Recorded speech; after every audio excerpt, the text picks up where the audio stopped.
the new lawsuit coming with Jay, the part with Jay. I go, oh shoot, like to us, black excellence, right? that had to be there. We getting tighter, you know what I'm saying? And united we stand, and ain't nothing else. What was supposed to be the end of a legal nightmare for Sean Diddy Combs turned into an even bigger bombshell when none other than Jay-Z, yes, Have himself, was unexpectedly dragged into the courtroom chaos. It all happened in a matter of minutes.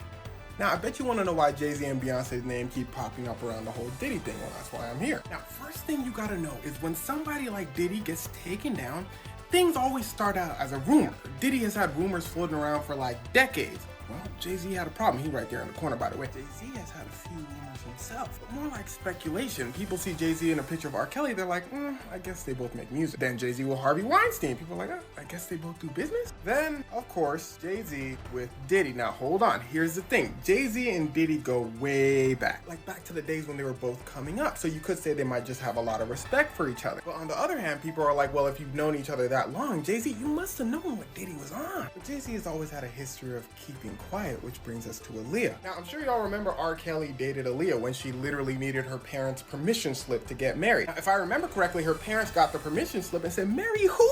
And that's how this whole thing got exposed. Now, a lot of people in the industry actually knew about this relationship because they would work with R. Kelly. They would be in the studio with R. Kelly. Now, according to Dame Dash, who listened closely, was Jay-Z's first business partner and also dated Aaliyah when she was 21. He said this is how it went. He said he didn't want anything to do with R. Kelly because everyone knew what type of timing R. Kelly was on. He looks over at Jay-Z and Jay-Z's out here creating collab albums with R. Kelly. But then he saw why. For starters, everyone had a crush on Aaliyah. People were waiting down the clock until she turned 18. But Jay-Z decided to get a head start. Now, there was absolutely no proof that Jay-Z went after Aaliyah, but people were like, let me see another picture. But apparently Jay-Z wasn't successful and Dame Dash started dating her when she was 21. Now, what does this all have to do with Diddy? It's the secrets. It's the, like what happened to Diddy, making people wonder. Nas came out, well, he technically didn't come out and say this, but while he was having his legendary beef with Jay-Z, he's doing a radio interview and he's saying, it's weird that Jay-Z be working with people that need a permission slip to marry somebody, R. Kelly. But again, rumors, kind of like what was happening to Diddy.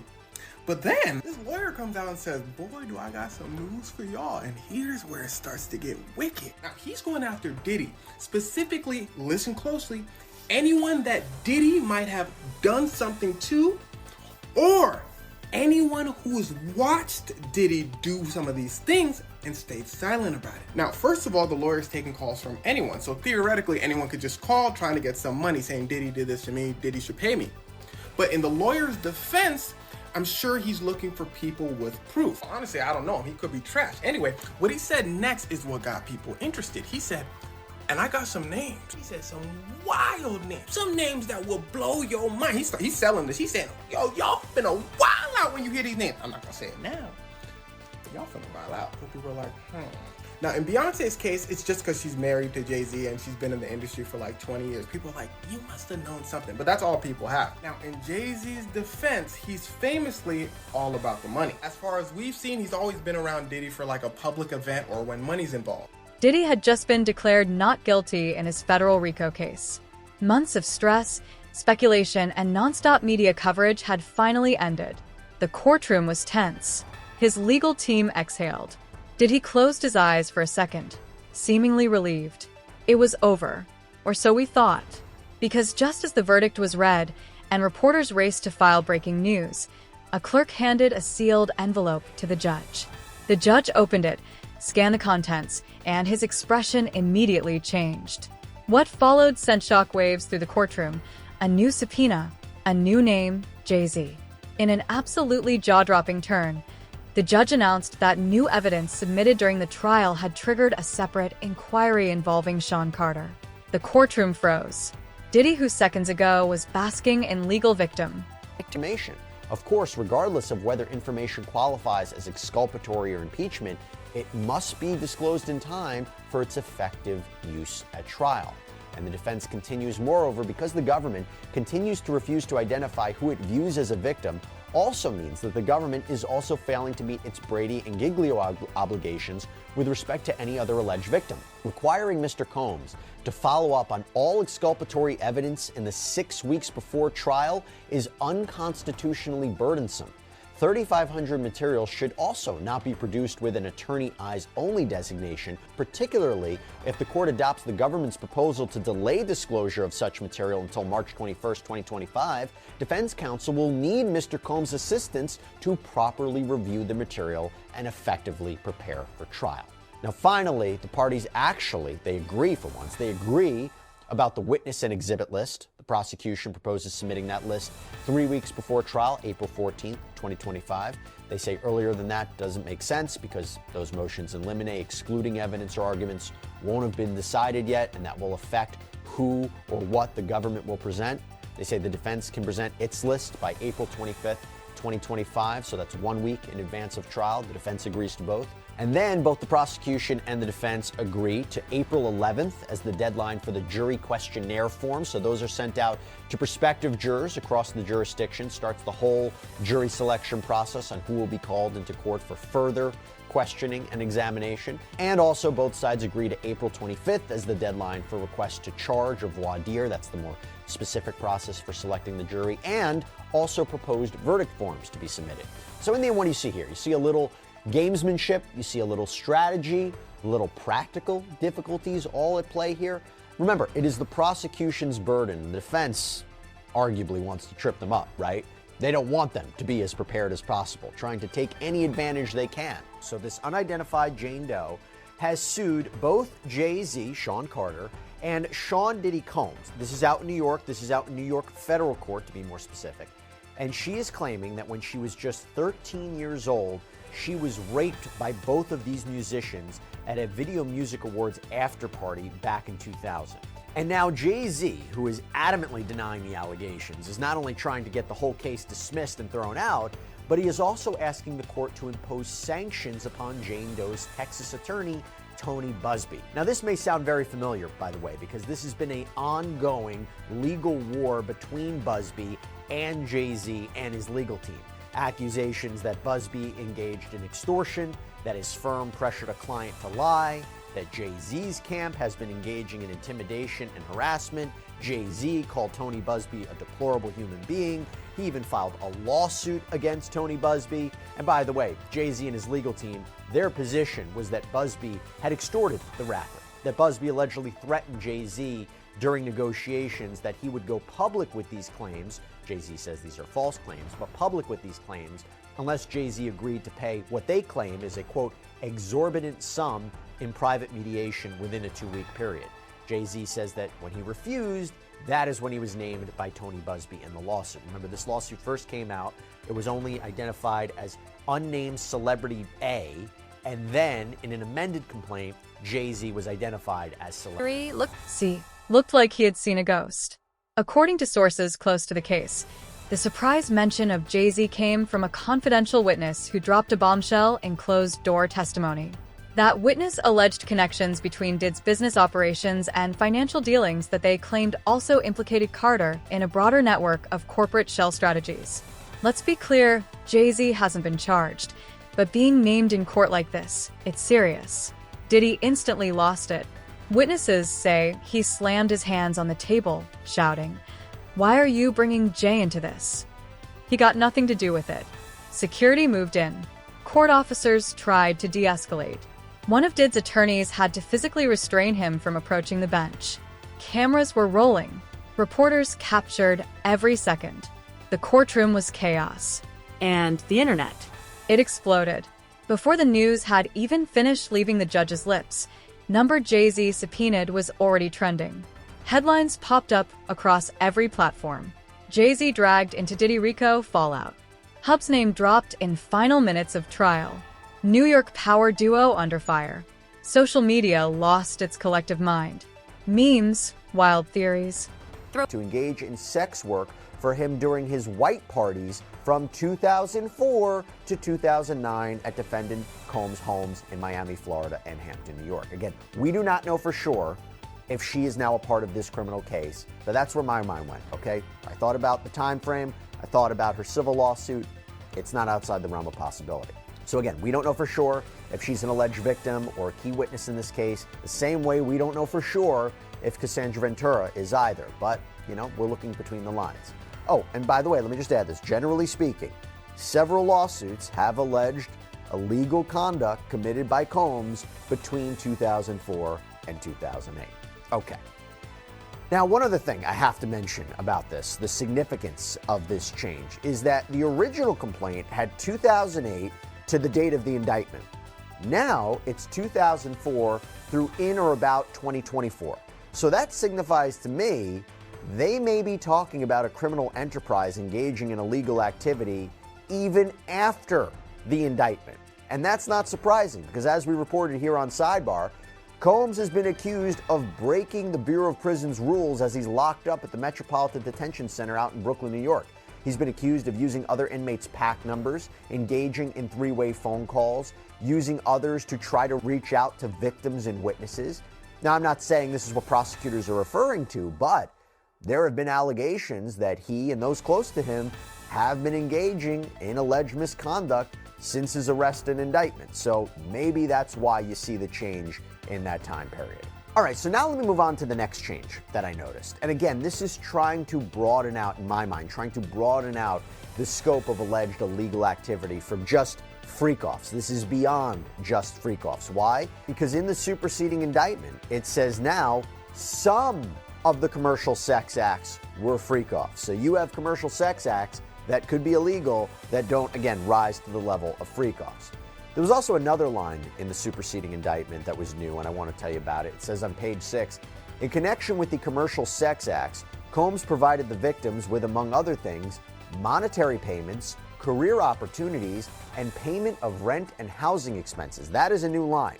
And it seems to me what they're really trying to do, prosecutors here, are trying to explain the commercial element of these acts, providing or promising something of value to coerce these people into doing this. Now, by the way, the defense will say, look, Sean Combs, if these were his girlfriends or these were his romantic partners, don't boyfriends pay for gifts? Don't they give them money if they need it? Don't they help them out? This is not sex trafficking. This is a relationship. That is what I anticipate we will hear from the defense. Okay, now we have another big change in this superseding indictment. Actually, it's a whole new paragraph. This wasn't in the original indictment. This is the new paragraph in the superseding indictment.